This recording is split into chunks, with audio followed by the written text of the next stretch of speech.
The show you're about to hear is a recording from Dr. Miller's webinar series titled Life Meditations. He began this series in response to the pandemic, and his goal has been to provide wisdom, practical tools, and comfort to people during these stressful times. Watch the entire series at drmiller.com/lifemeditations. That's drmiller.com/lifemeditations. So today we're talking about healing our planet. Last week we talked about the tipping point that we may be reaching.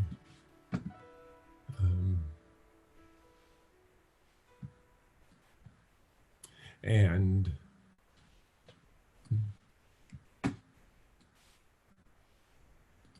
we pointed to that picture of that little egg that's just reached over the edge, and that there's huge changes that are going on.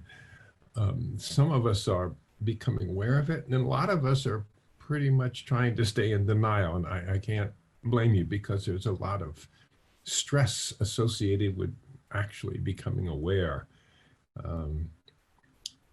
But as you'll notice, like every few weeks or every month or so, another page turns and we realize, oh, wait a minute, this cancer is going even deeper than we thought. It's not cancer, but we talked about the confluence of the three major stressors. That is on both the individual as well as a collective level, at the national level, at the global level. And I called it two pandemics and a lockdown. Lockdown we're pretty all aware of, and I'm going to get more into that next week. And of course the COVID pandemic we're becoming more and more aware of. Slowly, so very slowly, we seem to be understanding that it's not like, okay, we can all just go back and jump into the situation we had before. We're going to have to think that one through. Coming out of the lockdown. But today I want to focus a little bit more on the second pandemic, the pandemic of violence in our society, our growing awareness. And I want to remind you of that curve,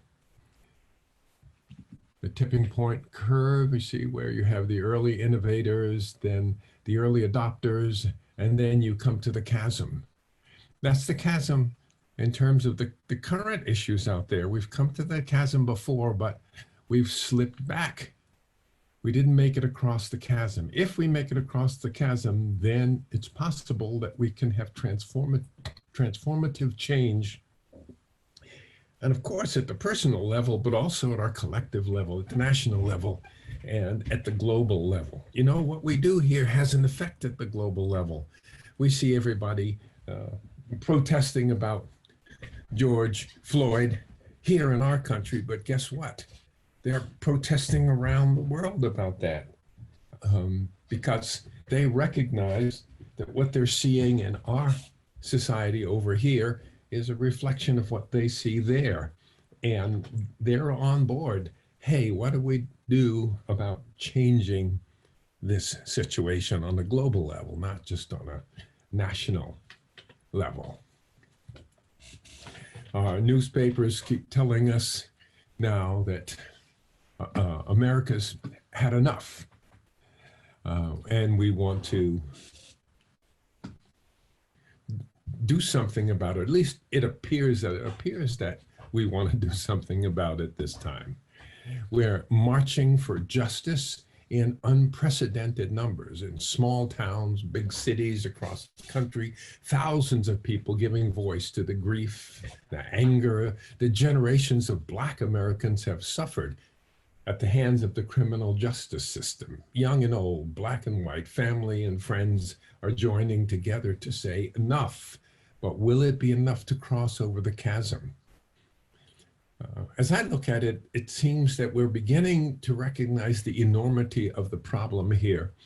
And I think what's special is the fact that now we have cell phone videos. I mean, all of the things that that are bringing people into the streets would have been much more subtle, kind of as in the past. It would have been just a bunch of black people up there complaining and looting and things like that. But now there's huge numbers of people of all races that are out there, because there's something undeniable about a video. You know, we can go online and watch George Floyd being tortured and murdered in front of our eyes by someone kneeling on his neck with all of their weight and two other guys kneeling on his chest. So guess what? Of course he couldn't breathe, but we saw it and we're going, wait a minute, what about this?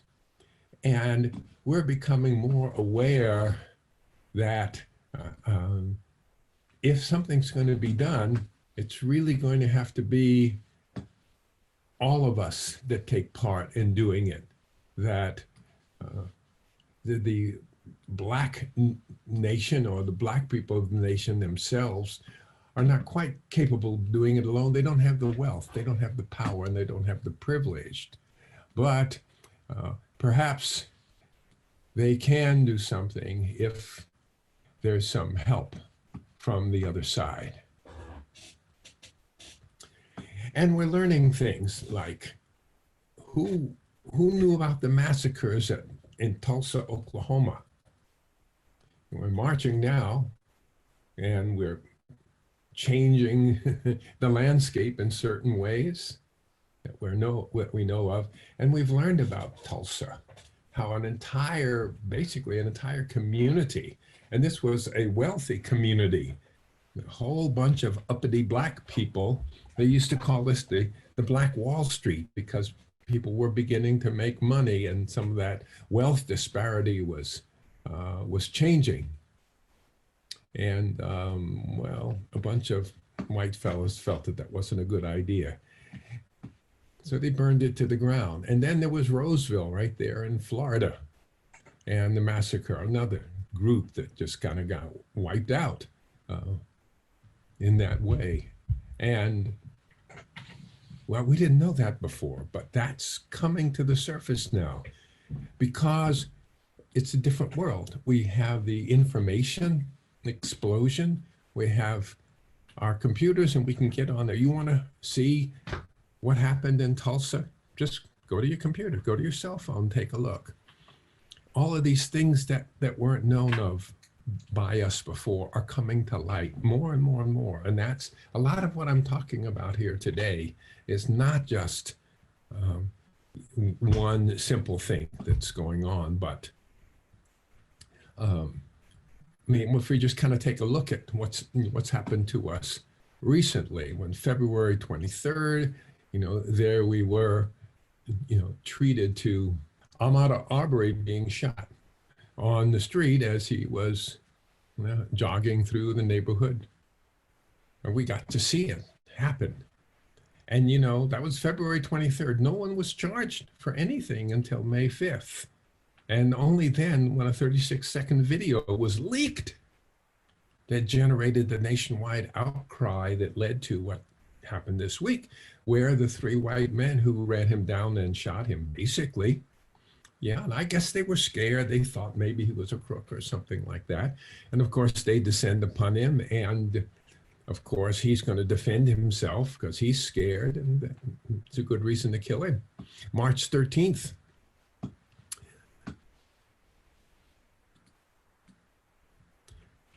Police use a battering ram to enter the apartment of Breonna Taylor, 26-year-old African-American emergency room technician.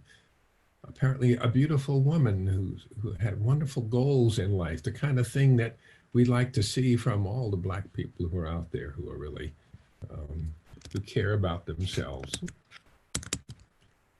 Killed by 8 bullets that were shot through the door by the police. And then on May 25th, which was really interesting,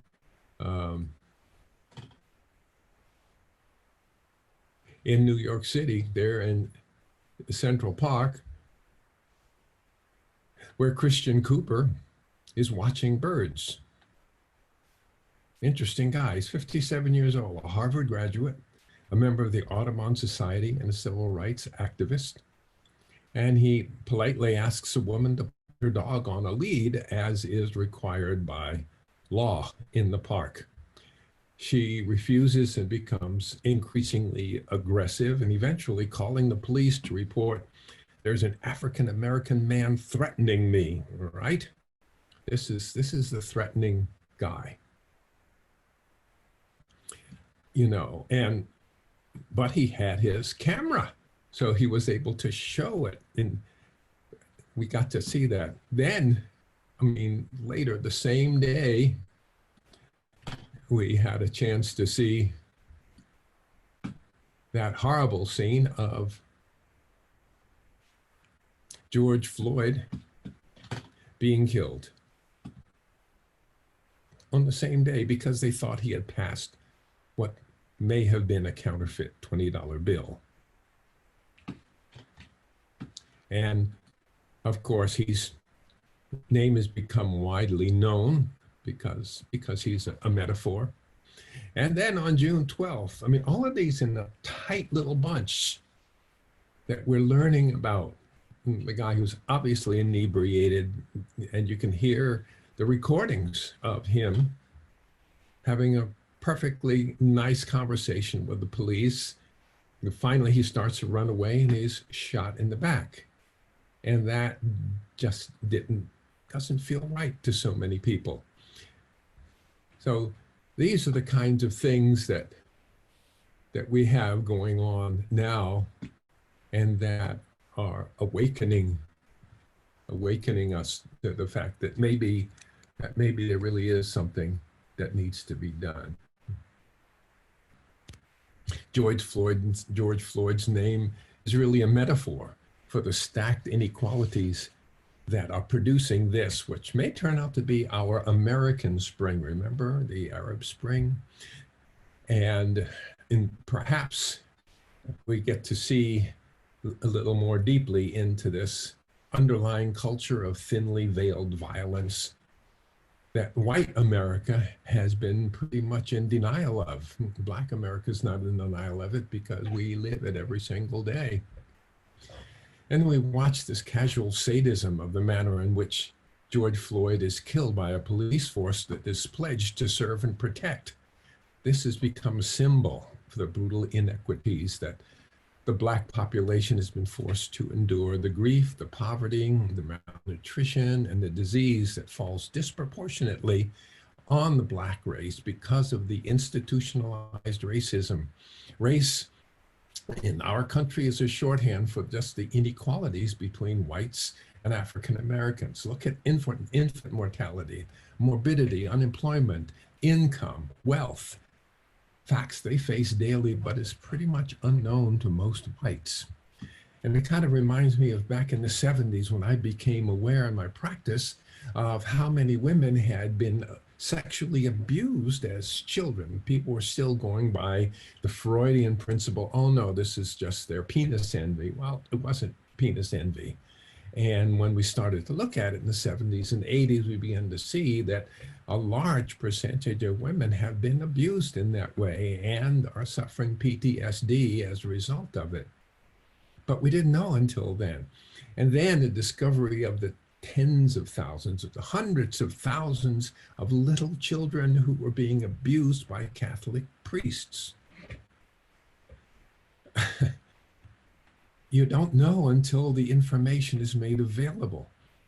It's like the awakening that happened in response to the Me Too movement, where suddenly, really? It happened to you too? But it was silence before then.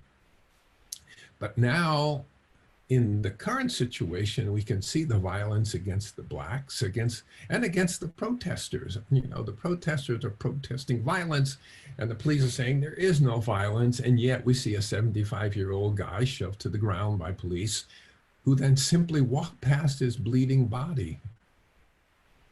And then there's the pictures of the 2 police cars in New York City that are driven intentionally into the protesters.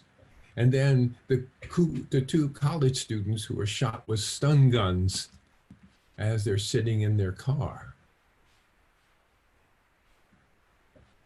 And all of this is occurring in the context, the background behind this is this pandemic in which blacks are dying at 3 times the rate of white people. And meanwhile, our government is trying mightily, striving to cancel Obamacare, the Affordable Care Act, which is just going to lead to millions of them having no way to even get treatment. It's bad enough.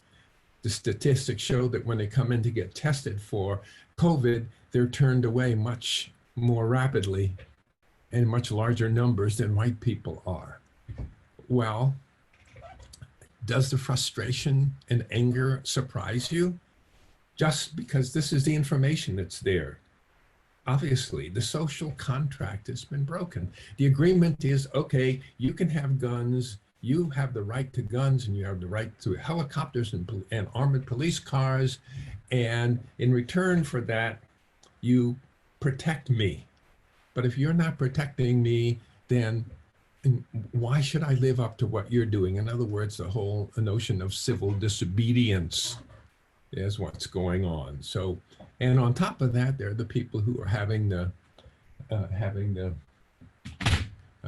who are turning it into a free-for-all out there. They can loot everything that they can. And just to say a little bit of what I think the feelings are that are going on, let me just show you this little clip where Kimberly Jones, I think, expresses it really well. Well, then let's go with that. Let's say that's what it is. Let's ask ourselves why in this country in 2020, the financial gap between poor blacks and the rest of the world is at such a distance that people feel like their only hope and only opportunity to get some of the things that we flaunt and flash in front of them all the time is to walk through a broken glass window and get it. That they are so hopeless that getting that necklace, getting that TV, getting that change, getting that bed, getting that phone, whatever it is that they're gonna get, is that in that moment when the riots happen and if they present an opportunity of looting, that's their only opportunity to get it. We need to be questioning that why. Why are people that poor? Why are people that broke? Why are people that food insecure, that clothing insecure, that they feel like their only shot, that they are shooting their shot by walking through a broken glass window to get what they need. And then people want to talk about, well, there's plenty of people who pulled themselves up by their bootstraps and got it on their own. Why can't they do that? Let me explain to you something about economics in America. And I'm so glad that as a child, I got an opportunity to spend time at Push where they taught me this, is that we must never forget that economics was the reason that black people were brought to this country. We came to do the agricultural work in the South and the textile work in the North. Do you understand that? That's what we came to do. We came to do the agricultural work in the South and the textile work in the North. Now, if I right now decided that I wanted to play Monopoly with you, and for 400 rounds of playing Monopoly, I didn't allow you to have any money, I didn't allow you to have anything on the board, I didn't allow for you to have anything. And then we played another 50 rounds of Monopoly, and everything that you gained and you earned while you were playing that round of Monopoly was taken from you. That was Tulsa, that was Rosewood. Those are places where we built black economic wealth, where we were self-sufficient, where we owned our stores, where we owned our property, and they burned them to the ground. So that's 450 years. So for 400 rounds of Monopoly, you don't get to play at all. Not only do you not get to play, you have to play on the behalf of the person that you're playing against. You have to play and make money and earn wealth for them, and then you have to turn it over to them. So then for 50 years, you finally get a little bit and you're allowed to play. And every time that they don't like the way that you're playing, or that you're catching up, or that you're doing something to be self-sufficient, they burn your game. They burn your cards. They burn your Monopoly money. And then finally at the release and the onset of that, they allow you to play and they say, okay, now you catch up. Now at this point, the only way you're gonna catch up in the game is if the person shares the wealth, correct? But what if every time you share the wealth, then there's psychological warfare against you to say, oh, you're an equal opportunity hire. So if I played 400 rounds of Monopoly with you and I had to play and give you every dime that I made, and then for 50 years, Every time that I played, if you didn't like what I did, you got to burn it like they did in Tulsa and like they did in Rosewood. How can you win? How can you win? You can't win. The game is fixed. So when they say, why do you burn down the community? Why do you burn down your own neighborhood? It's not ours. We don't own anything.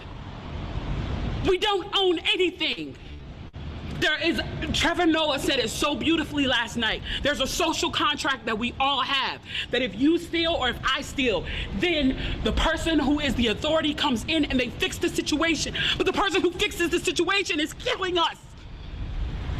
So the social contract is broken. And if the social contract is broken, why the do I give a shit about burning the Football Hall of Fame, about burning the Target? You broke the contract when you killed us in the streets and didn't give up. You broke the contract when for 400 years we played your game and built your wealth. You broke the contract when we built our wealth again on our own, by our bootstraps in Tulsa, and you dropped bombs on us. When we built it in Rosewood and you came in and you slaughtered us.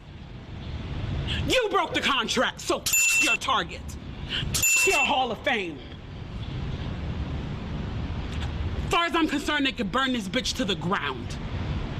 And it still wouldn't be enough. And they are lucky that what black people are looking for is equality and not revenge.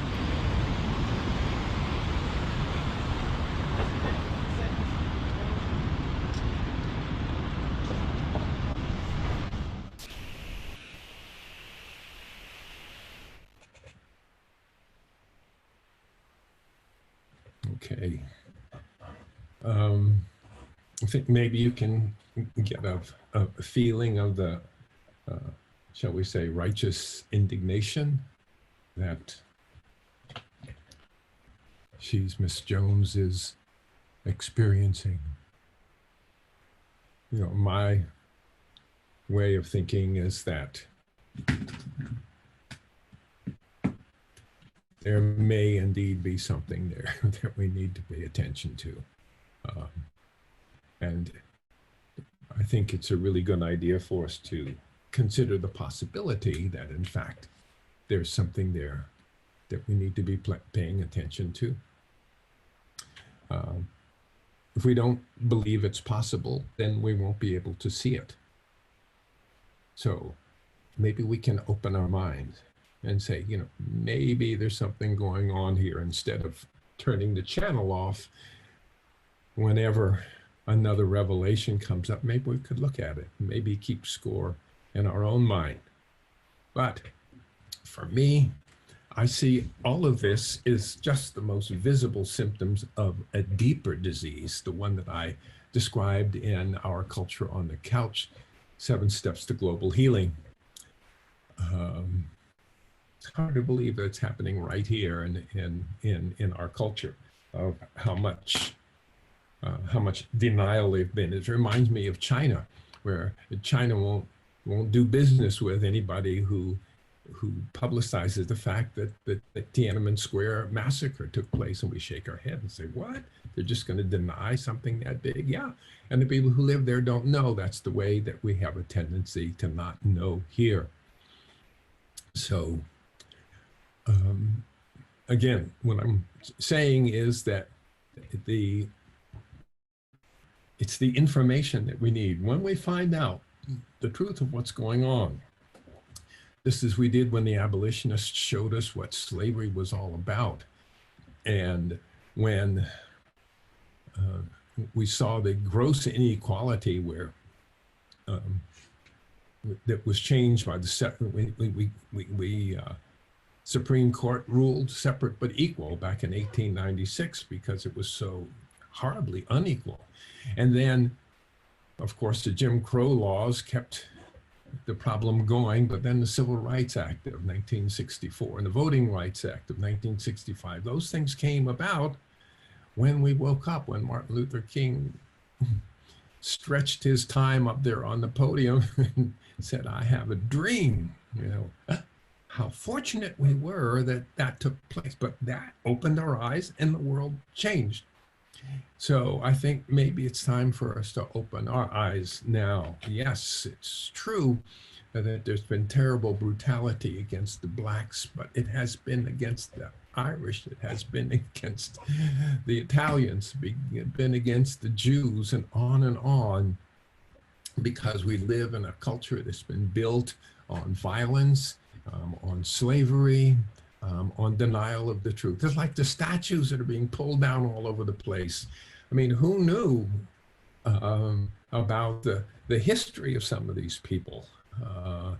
And we find out that Sutter, General Sutter, that so many people worship, all of a sudden it turns out that he was engaged in mass slaughter of Native Americans. And so gradually these stories are coming to the surface. And underneath, there's the lies, the cruelty, the barbarity that gets hidden, that the false flag wars that we've been in, the Spanish-American War, false flag, we started the war and then used that as an excuse. Same thing in Vietnam. And when I was in the service, I knew my fellow servicemen who had been on the boat in the Gulf of Tonkin, so we were never fired on, and we knew we weren't fired on. What?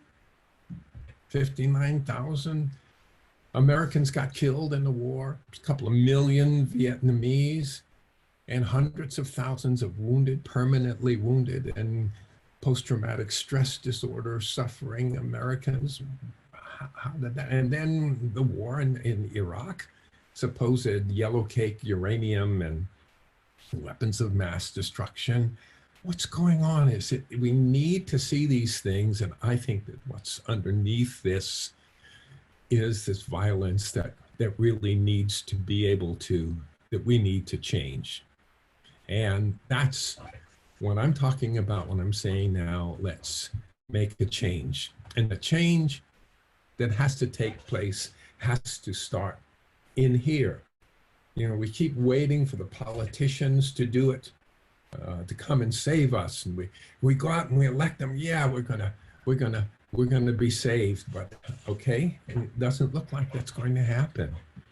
The government makes the laws, but acting in the public interest does not get people elected. Right now, there's no correlation between getting things done for us and getting elected to office. Look at Congress. Congress has a 10% approval rating. 10%, but it has a 90% re-election rate. What's wrong with this picture?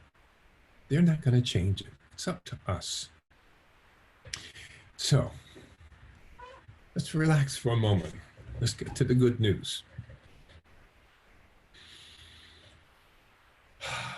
My belief is that all of these issues that we see out there are the result of human beings not recognizing that we cannot continue to run our lives based upon the guidance of the limbic system, our unconscious mind, the paleomammalian cortex, which is life or death. It has a stress response. We have this highly negatively biased brain, and we're going to see things, any kind of threat, anything that's out of whack, it responds with fear or anger or rage or despair or distress.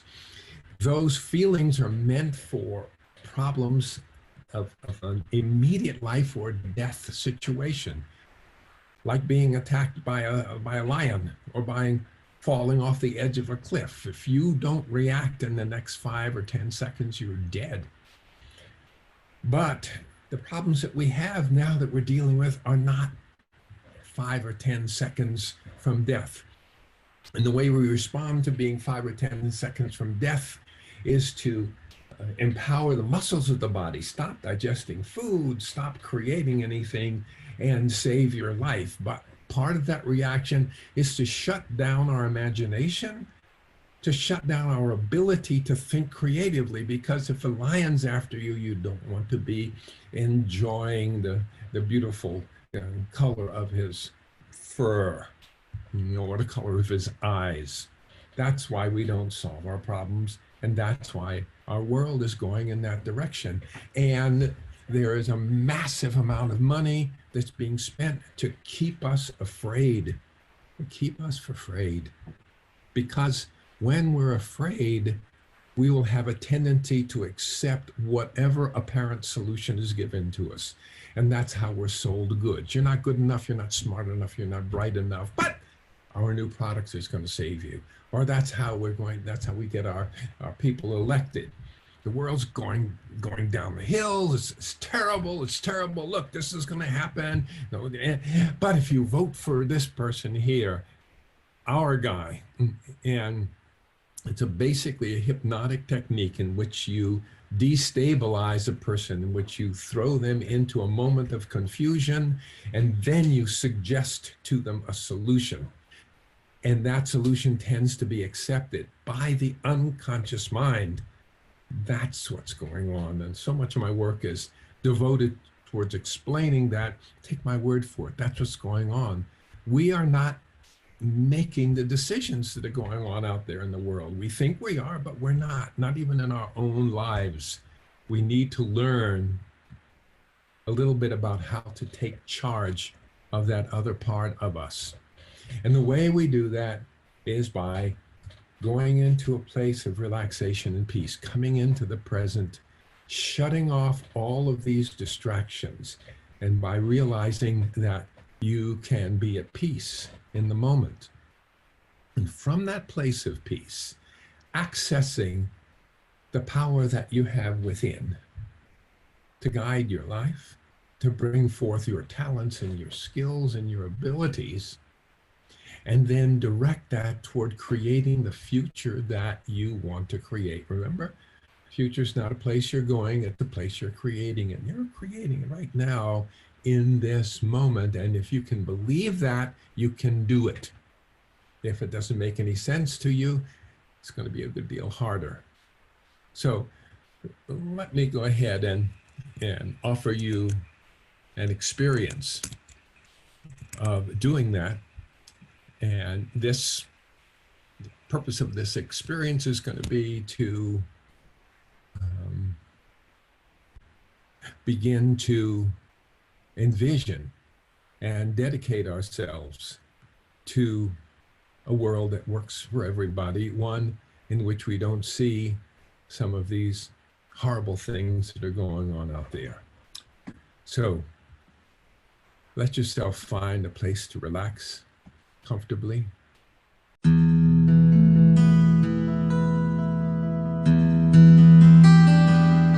Choose a point on the wall or the ceiling opposite you.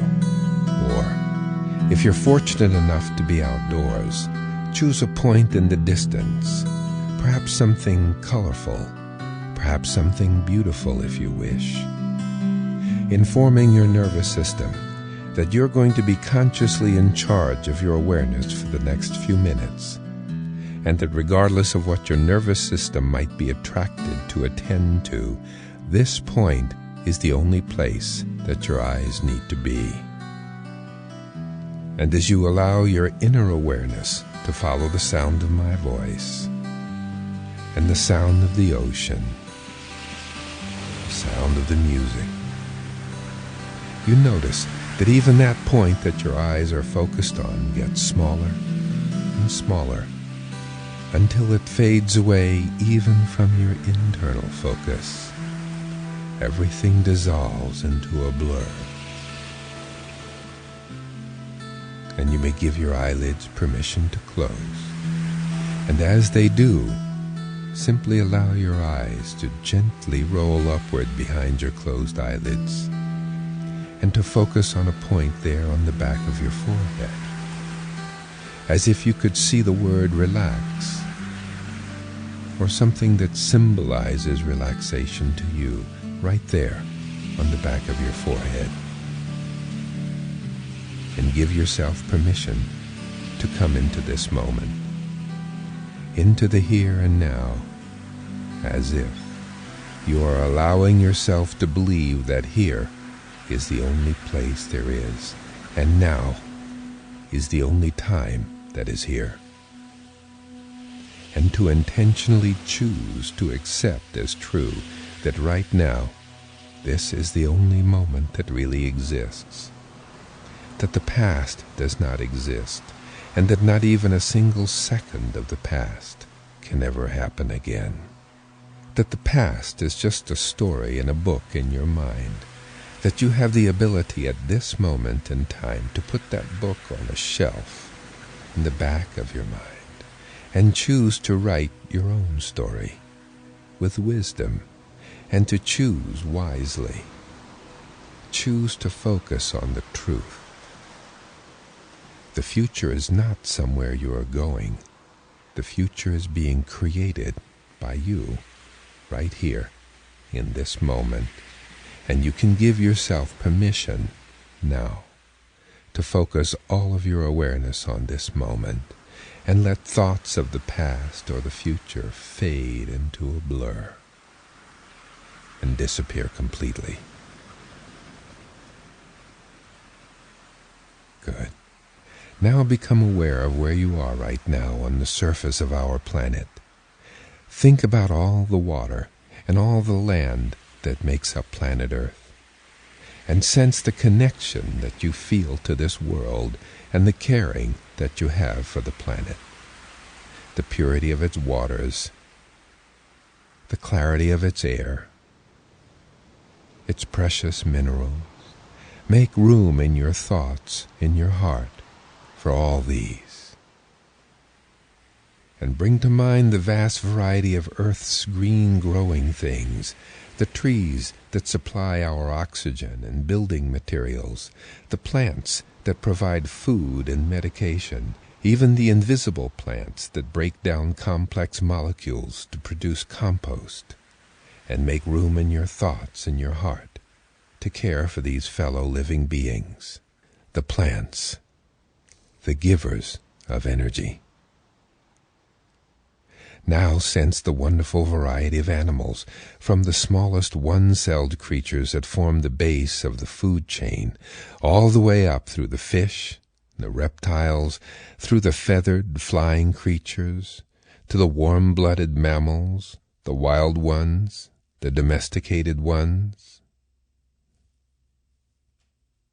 And sense your caring and compassion and connection to all these animals, the receivers. And make room in your heart and in your thoughts for all of them. And now sense your connection to all the people on this planet, and to all your wise and loving teachers, to the prophets and the saints. Let there be room in your heart and your thoughts for all these. Letting your capacity to love embrace all those who live in your continent, in your country, and in your community. And sense especially your connection and love for your family, for all those who love you and with whom you share intimacy. Feel them in your heart. And finally, be aware of yourself, your body, your mind, your spirit, your emotions, of everything that is within. And sense your commitment to your body, this magnificent vehicle. And sense your willingness to continue to nurture it and help guide mind, body, and emotions to stay well, to ensure that they receive adequate rest and nutrition so that you will perform optimally. And sense within yourself your commitment to help create a world that can hold and nurture and protect all these, you and all your neighbors on planet Earth. Good. And realize that within you, right now, at this moment, is the power to do things you never dreamed possible.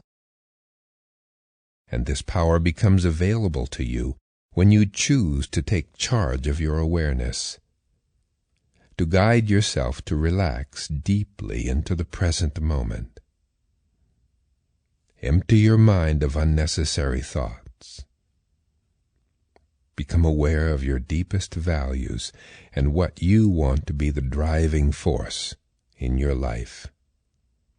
The principles that you want to choose to guide your actions in the world.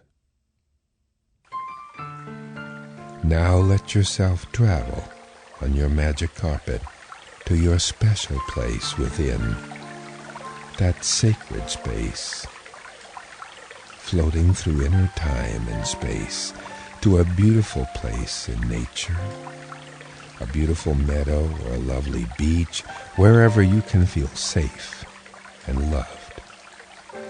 Picture this place now, this place where you can be in touch with the wisdom that dwells within you. At that level within where you can see most clearly. And here, for a moment, recall those who have taught you about peace and love, those who have inspired you and been models for the person you really want to be.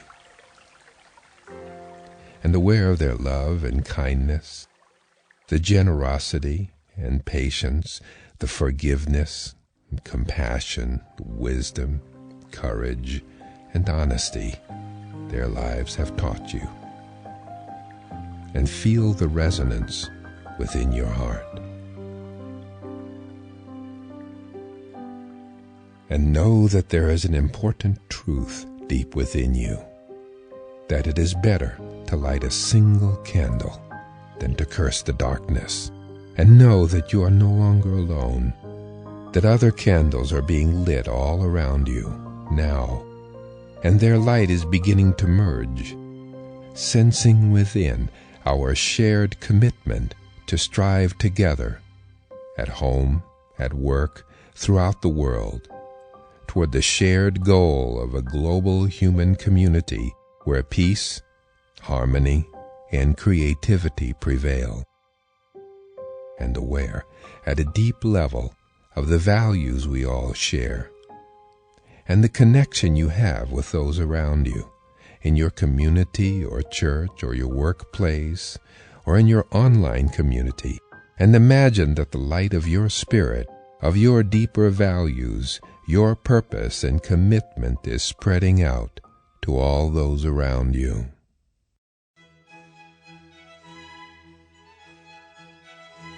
Let yourself become deeply aware of the shared values that spread out beyond your community, through the countryside and throughout your country.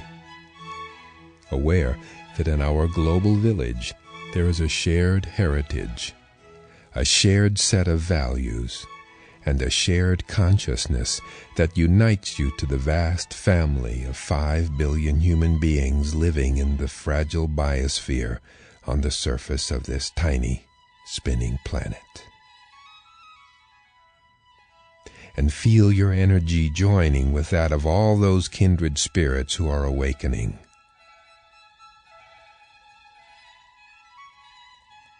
Be aware of the almost limitless power and creativity we can release when we work together. Realize that every crisis presents both danger and opportunity, and that where there is the greatest danger, there's also the greatest opportunity. The opportunity to use our wisdom for the transformation and evolution of ourselves and of those with whom we live and work.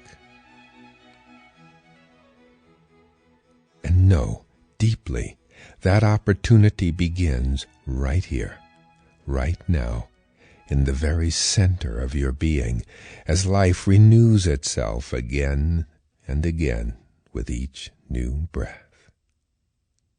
Give yourself permission, now, while you are in touch with your deepest truth, to create in your mind now an image of the world you would like to live in. Picture it green and healthy. See pure water and air, and see the people living on it in harmony caring about each other and their environment. Envision your family, your community, your workplace in peace and harmony, as healthy, fulfilling, productive places to be. Sense your connection with those with whom you have a common purpose and with whom you are working to create positive change. Let yourself feel and be moved by that sense of being with others who really care about you and that you care about. Picture them in your mind. Imagine you can see the entire planet healthy and at peace. And if you wish, you can choose now to let this vision become a reality. Imagine, as we all make this choice together, our image is becoming a reality. And know that it all begins here, now, inside you. Feel it, breathe into it, and let it grow stronger and clearer. Good. And sense within, now, your desire to guide your thoughts, words, and actions towards making this vision a reality. Feel it strongly, for nothing great was ever achieved without enthusiasm. And ask yourself, what do I want at the deepest level to let my special contribution be? How can I use my special gifts to make the world a better place in which to live, in any way, large or small?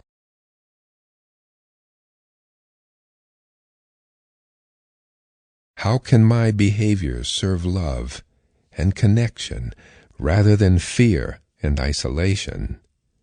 How can my behaviors reflect respect, love, and connectedness?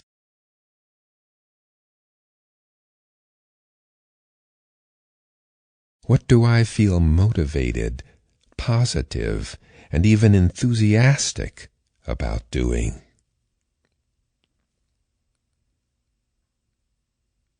Good. Now what can you imagine saying or doing that will make a real difference?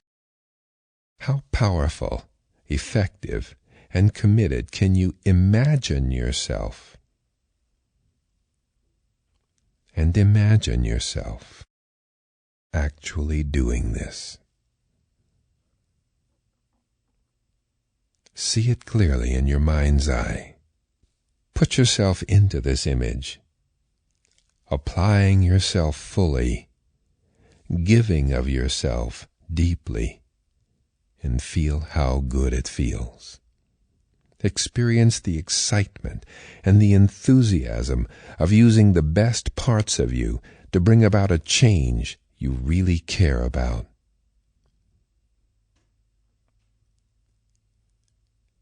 What is it you need to let go of in order to bring the best of you forth?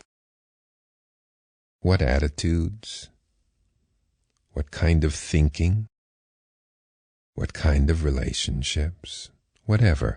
Imagine letting go of whatever you need to free yourself so you can accomplish your goal and make your vision a reality. Imagine yourself doing that now. Visualize yourself thinking and acting the way you really want to, and feeling the deep fulfillment and satisfaction of doing your part, connecting with others to create the world we all want. Wise, congruent with your deeper values, and expressive of the real you. Feel it strongly. The more powerfully you can feel it, the more you are leading and motivating your body to behave in just this way. Breathe into this feeling. Breathe strength and power into it. As you imagine living this scene all the way through to complete success, and breathe it throughout every cell of your body. Good. And letting yourself be aware of your most deeply held values: love, peace, honesty, equality, freedom, whatever they are, and letting them guide your thoughts, words, and actions. You are transforming the world. As you live one day at a time, one breath at a time, nurturing your hopes, goals, and visions for the future.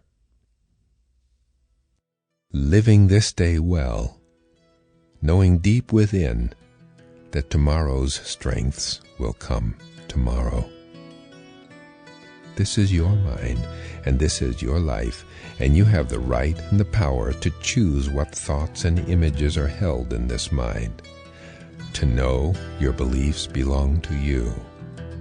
And, sensing your most deeply held values, know that when you choose to hold beliefs that are congruent with and in harmony with those deeper values, you are creating integrity.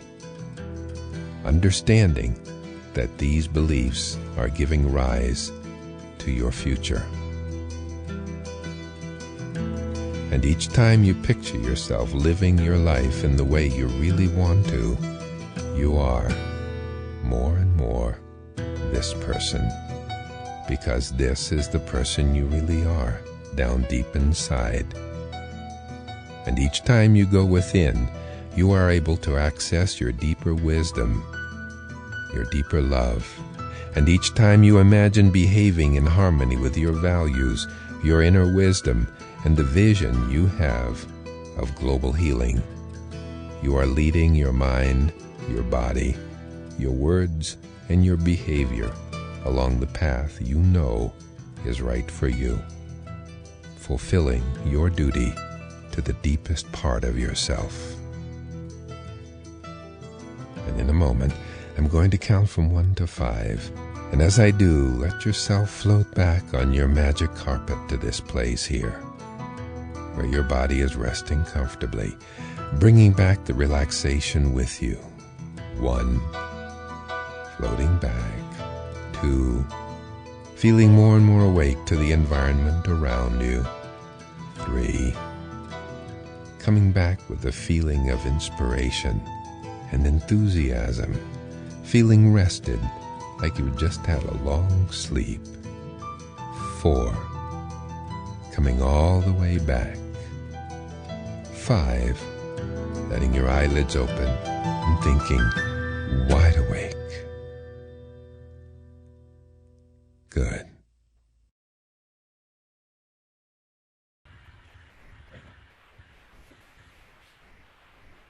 For those who found this a little rapid, I went through it quickly because we only have an hour. I don't have the courage yet to ask you to spend an hour and a half or 2 hours with me, but I think if you can help me grow the audience, I'll be able to do that. I also hope to have in the future breakout sessions so people who want to focus on one or another specific area can do that, both by sending donations. We spend many, many hours putting each of these shows together, as I hope you realize, and this would help to compensate us, especially myself, for my daughter Erin, for Jesse Churchill, and for all the other people who have contributed.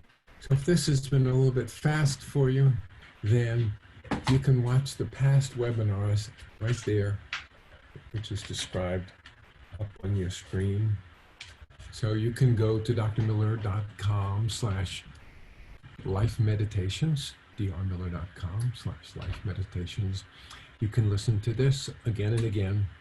If it's all kind of new for you, then I'd suggest you listen to some of the earlier meditations, because we started out with things that were a little bit easier, a little bit less challenging than this one. If you want to experience this meditation done in the form that I've done it in the studio, you can go to shop.drmiller.com and take a listen to Healing Our Planet. Looks like this. Healing Our Planet. And that's at shop.drmiller.com. You can just search for it there. Other ones that will be useful to you: Awakening the Leader Within. We're going to get more into that one in the future. As you may realize, and I didn't specifically mention it before, the leader that we need now to bring about this transformation is inside. The leader is not out there. The leader is inside, and it's inside of you, and it's me, and we're not really as different as you might imagine that we are. That's their game, to make us feel different. But if we realize how connected we are, whether we're out protesting, or whether we're getting out the vote, or whether we're using other skills and talents and gifts, including money and training and passion and compassion and love, whatever it is, healing. If we bring those forth now, we can change all this. And that's called awakening the leader within. To really perform at your peak, optimal performance is the CD or the download that'll work for you. The stress that we're dealing with, letting go of stress, is still the world's favorite way to learn how to harness stress. And in future situations, future presentations, I'm going to talk a little bit more about how to actually harness the power of stress instead of having it work against us. If it can work against us, it can work toward us. Again, I keep mentioning our culture on the couch, 7 Steps to Global Healing. You can purchase the book on Amazon or at shop.drmiller.com. I wrote it back in the early part of this century, published it in 2009. Probably skipped the first few chapters where I talk about the deterioration in the world, because it's deteriorated quite significantly since then. After that, the principles for what we need to do to change it, that are the last half of the book, are the same principles that we need to apply right now.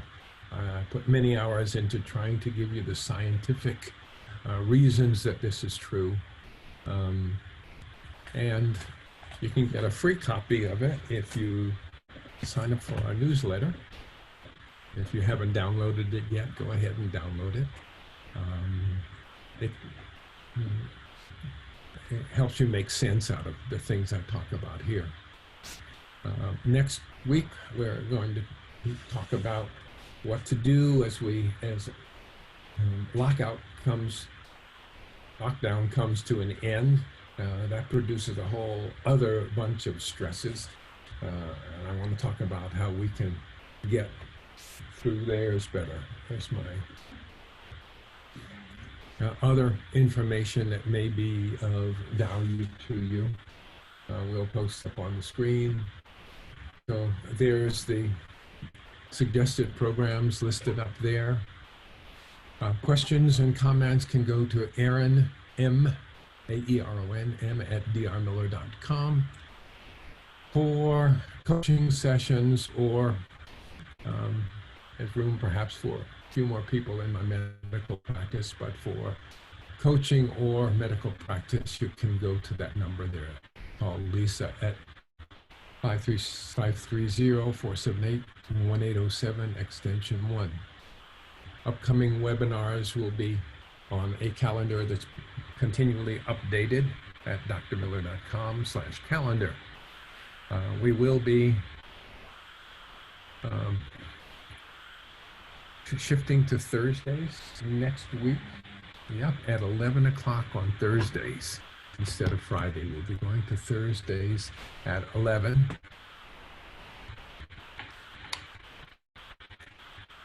And again, please tell your friends, people that you think may be interested about this. It's a numbers game. If we can get enough people, then we can iron out our presentation and bring you even more powerful experiences.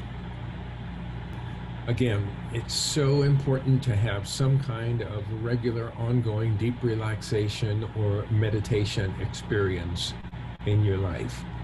The answers come from the silence of being together. It's going to be important to find kindred spirits, those who resonate with you, not those that are trying to convince you to believe what they believe. Avoid groups who, if you say anything that seems to question or in any way go against what their dogma is, that they threaten to abandon you. If you find yourself in that kind of group, don't wait to be abandoned. You abandon them right now. And you see them doing it to other people, it's time for you to quit that group and find those who are open-minded and open-hearted.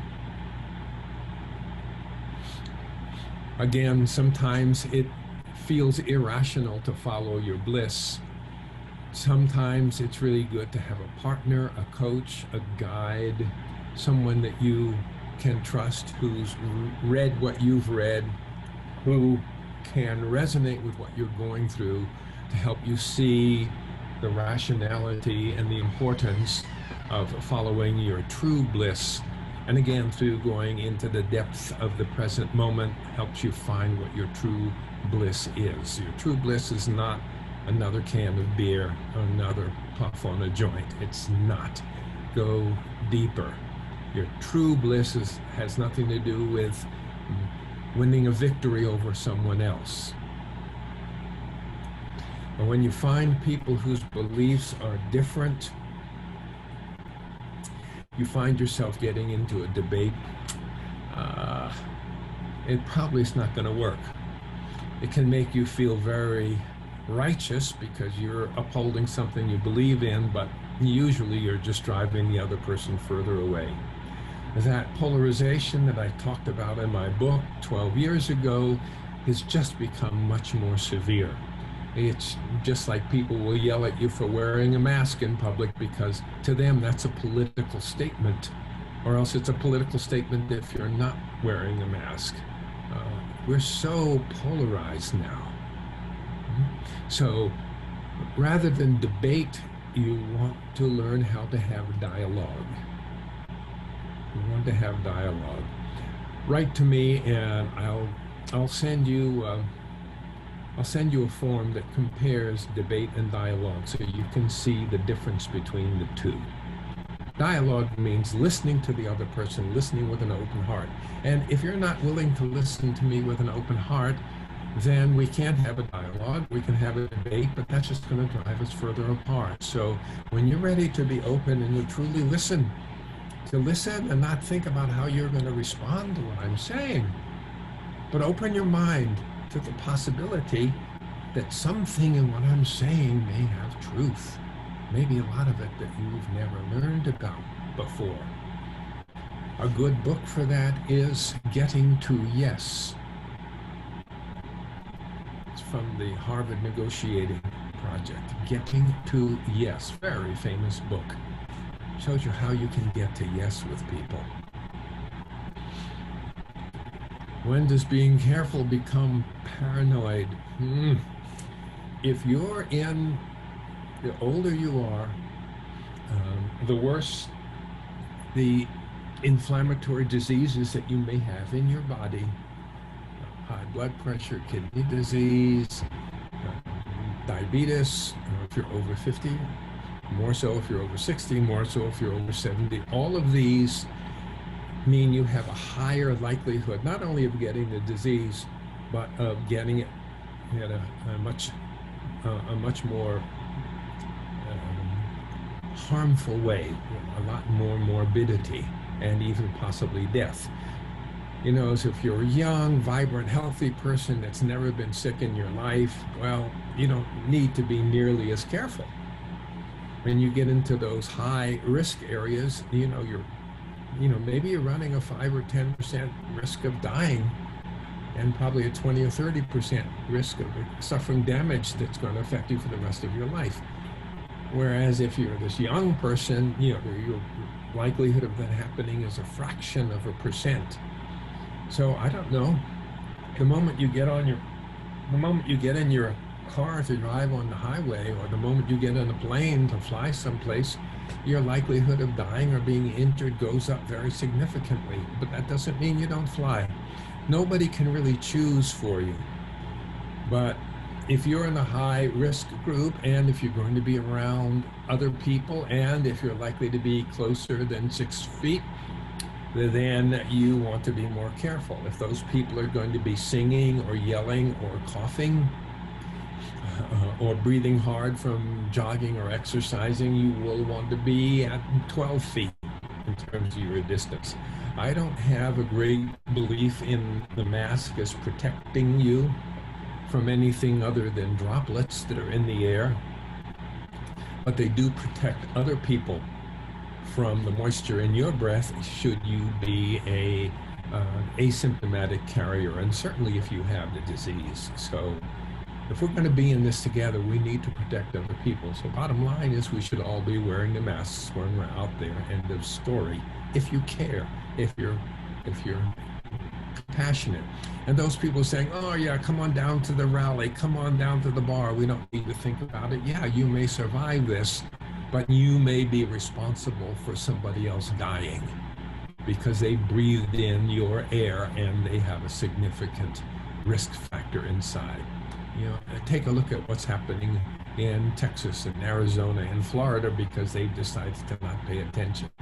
And start looking at what happens when the hospitals are overloaded and people who can't even get into the ICU, and they leave them out in the hallway or out in the sidewalk in front of the hospital dying. You don't want to be a part of that. Wear your mask. Feeling peace during these turbulent times is always about remembering that a miracle is right around the corner, and if you can believe in it and look at whatever little thing that you can do. Think of those people who are out there protesting. Look at the changes that have taken place. Look at the millions and millions of dollars that have been offered by companies now. Look at the laws that are being changed. Look at the new rules that are being handed down to control the police. Look at all those things that are happening. This is different. And if you look at those protesters, one protester, it doesn't mean much at all, but when they're all together, then something amazing can happen. Don't believe that when they tell you you don't have the power to do anything. So feeling peace is finding your own inner peace in the moment. Finding out what you can do and going out to do it.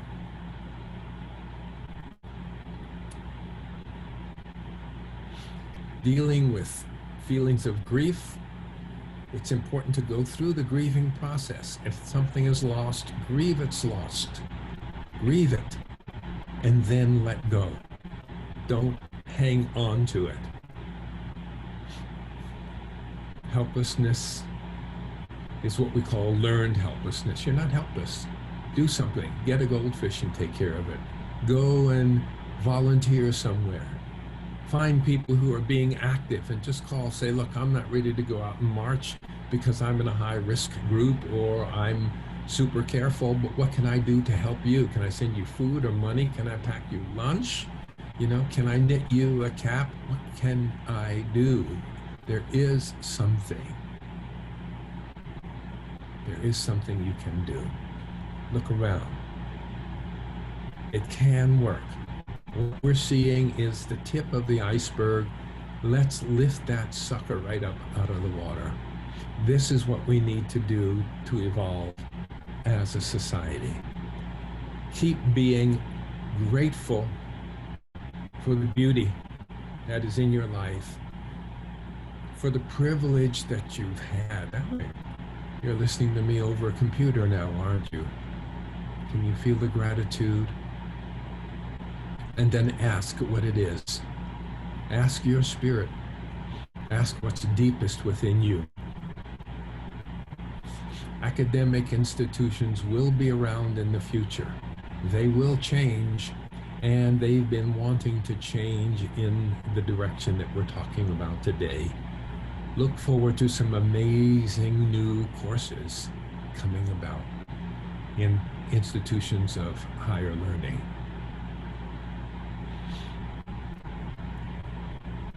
I have a question about relationship. Building patience in everything. If you're in a relationship, going deeply into the present and ask yourself if it's worthwhile to continue that relationship. And if the answer is yes, then teach yourself to be patient. Quiet that part that feels like something has to happen and ask yourself, how can the relationship be deepened? How can it be deepened?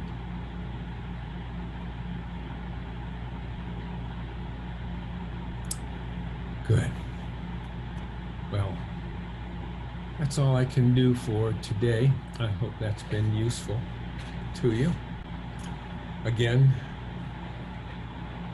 thank you so much for your many different kinds of donations, your comments. I'm happy to hear that so many of you have known me for so long. Thank you so much. Good. Oh, I'm so happy that you enjoyed the webinar. Getting better every week. Oh, I like to hear that. Yeah, it's a little bit jumbled today.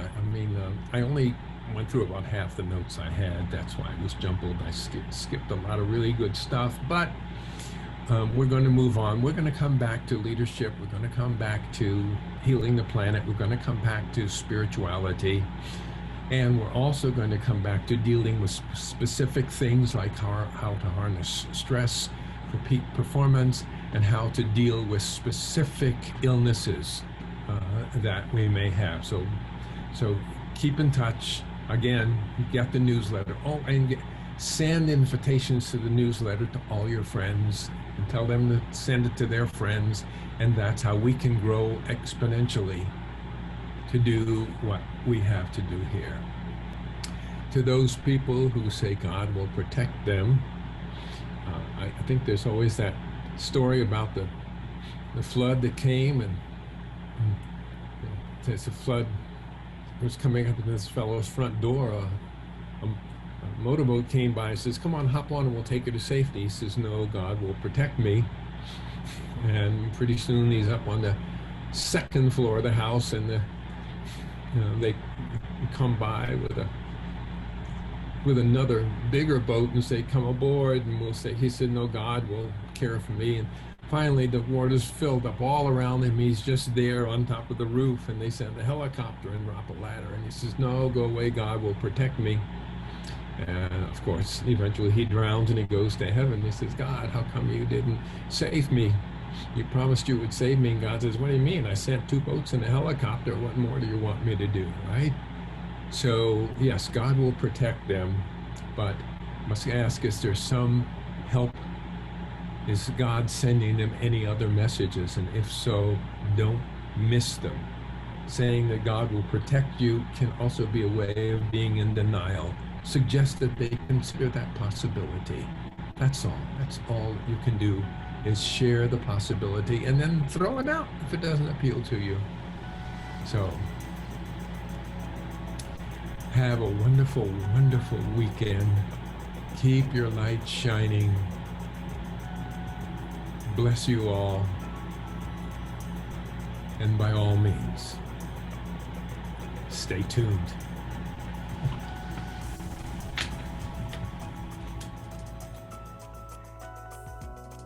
If you enjoyed this video and found its information helpful, please like, comment, and subscribe to Dr. Miller's YouTube channel.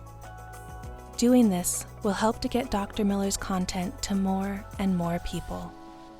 If you'd like to watch the entire webinar series, you can do so at drmiller.com/lifemeditations. That's drmiller.com/lifemeditations. Be present, be kind, and be well.